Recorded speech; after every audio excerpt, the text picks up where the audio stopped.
It is now. Let me check. 7. Oh shit. 7:46. Oh, for fuck's sake. I'm outside Shane's house, and I don't think he actually knows that I'm here because I got here quite late last night. So I'm gonna get cracking, and yeah, let's see what he's got to say. Let's see how he's coping with Corona quarantine.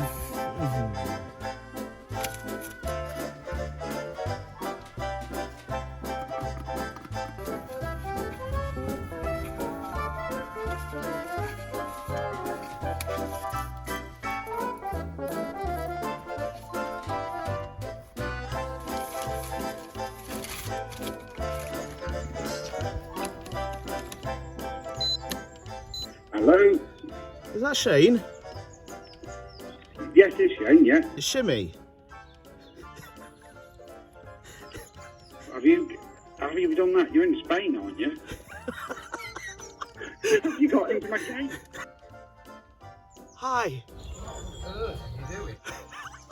I brought you some gifts. I thought you were in Spain. I have been. I've come back. How? Yeah, I'll step back so you can check your gifts. Can't check the gifts. What the- Hello, Shane. How are you doing? I'm good. How are you? Sorry, I was just doing something on my phone. I didn't realise you were there. I didn't realise you were running a conglomerate out of your business van there, Shimmy. It's, what are you doing? I just thought I'd come and see you. What's in that bag you just put on the gate? A tin of beans, Right. some Cumberland sausages. Okay. I can't get my head around it, dude. Honestly, it's not. I've literally, genuinely just come to do an interview with you over Skype. But I thought while I'm in the area, I'll bring you some gifts as well. Thank But you. I have disinfected them all with hold on, with 70%. Don't know if you can see that. 70% Okay, yeah. alcohol. So what's happening with the business, mate? Are you, is all of that, well, obviously it's come to a standstill, will it? Yeah, it's a little bit of a pain because obviously the all our business is in Europe, and obviously with the crisis that's going on at the moment, it's the least of anyone's worries, a company. But yeah, it's for us, it's stopped everything. We're dead in the water at the moment, and realistically speaking, I don't think really we're going to do anything at all until 2021. Most and a lot of people we work with, obviously Nikki Salt was producing, she was doing a job, she just started in Bristol, loads of crew who I know, and I'm sure you know the same. And obviously obviously there's people have got bigger things to worry about on a national scale, but Yeah, the knock-on effects insane, isn't it? But we've got to toe the line at the minute, mate. It's you can tell this unlike anything that's happened before, isn't it? I think at the beginning, a few weeks ago, you were all maybe thinking there was some overreacting going on or whatever, but there flipping isn't, is there? It's very serious. Definitely. How are you coping in quarantine? Yeah, okay. Obviously, we've got the kids. The schools broke up a couple of weeks back, so you've got the homeschooling to factor in and that. But as you probably know, I'm doing a bit of writing at the minute, which is, I feel lucky that I'm not in production with anything because any productions have been closed down. Yeah. So I'm, but yeah, trying to write from home and obviously all being in the house together is a bit tricky. But Just wait there, Just wait there. I'm going to make sure they get your bin memory. Yes. Yeah, with that gigantic, massive van outside the front. Brother. It's amazing if they can even see the house.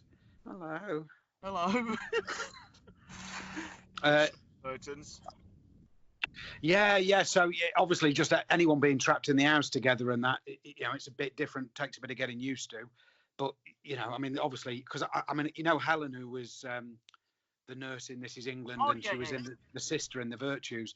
Well, she's a nurse by trade and she's working on the front line, and she sent me a picture of what she's wearing. She's got like I mean, it looks like something from a science fiction movie, and she's having to. So she's working with patients, but is completely wearing like a full bodysuit with a mask with a screen on it. So when you're hearing from people like that, and you're thinking, all I've got to worry about is just, only being able to go out the house once a day. I mean, it's nothing, is it, compared to what a lot of people are dealing with. Talking to me mother and father-in-law and my dad and people, that go back a few generations to post-war, and you think that they're going to say they've had a number of things like this in their lifetimes, and they haven't had anything like it. Have they? And no, and that's what scared me a bit was, speaking to my do and kind of going, do you think we're all overreacting? And he was like, no, not at all. I've never known anything like this. On a happier note, I've got a couple of questions for you. Okay, Andrew. What's your proudest and most memorable moment? That's A, in life, and B, in work. So in life, just birth of the kids, the kids being born, definitely the proudest moment.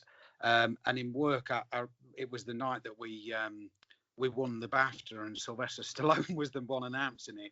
That's kind of, that obviously I've been nominated for a BAFTA, I don't know, 3 or 4 times and never won. And I used to have massive Mardies afterwards and pretended that I hated the BAFTAs and stuff like that and just hated awards. And then once I won it, I was like the happiest pig in the world and I loved everything. But yeah, when Sylvester Stallone walked out, I think I turned to Mark and said, well, we're never going to win it. Sylvester Stallone's giving it out, are we? And then he went, oh, this is England. And then it was like, yeah, that was a very proud moment, mate. I didn't deserve it, really, being a little Mardy arse. What's the best job you've done in life and in the industry?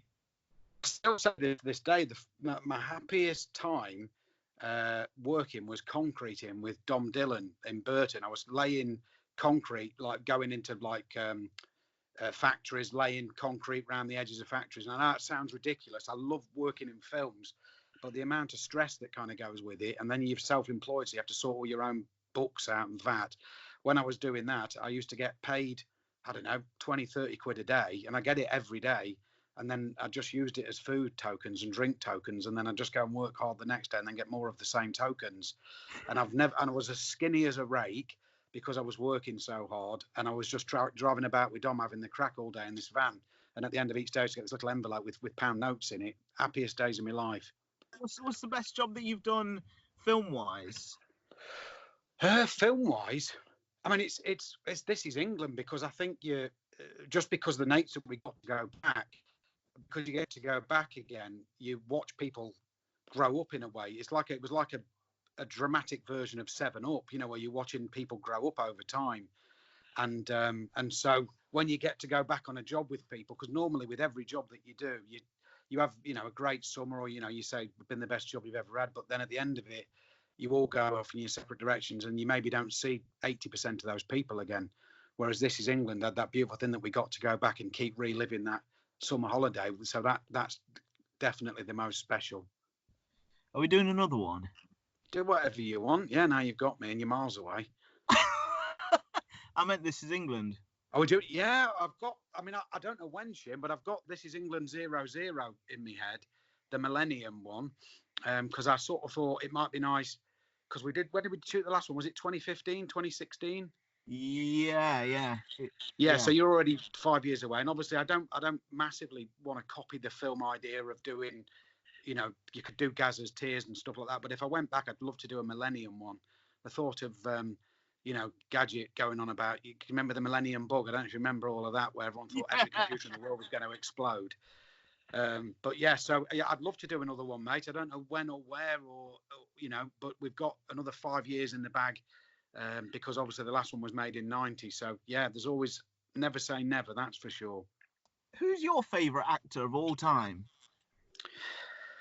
Of all time, I think it's probably Paul Newman. I think there was something, because I would say Brando, but there's something about Newman growing up as a kid.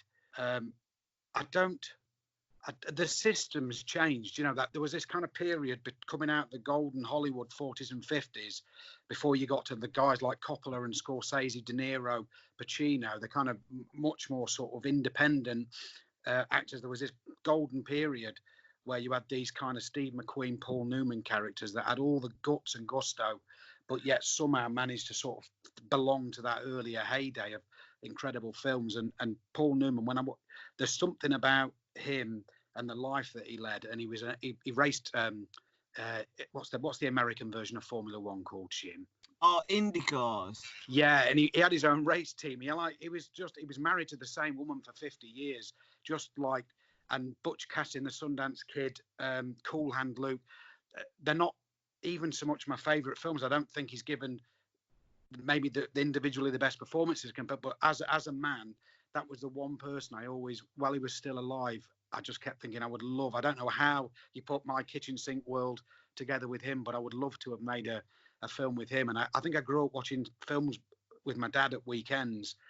And when I remember watching The Hustler with my dad, and I've got memories attached to that. But there's something about him that's iconic in a way that I don't think it's the actors' faults nowadays. But I think the stars of today, compared to the stars of the past, there was something about those guys that just, they were racing cars at weekends and shooting features in the week. It was, but Paul Newman for me. Because you're a good actor yourself, an amazing actor. Oh, thank you very much, Angela. It's okay. It's okay. I was just doing Perry Benson then. Yeah. If you had to play an actor or a role, a previous role, what role would it have been? Oh, what would I like to have played? I think something really sensitive. I'm just trying to think of what I would like to have played. Because the problem is I'm not cool enough to be the sort of that kind of character. Who would I like to be? I think I look like a Mitchell. Phil Mitchell. Yeah. Phil Mitchell. Yeah. I could host my voice on.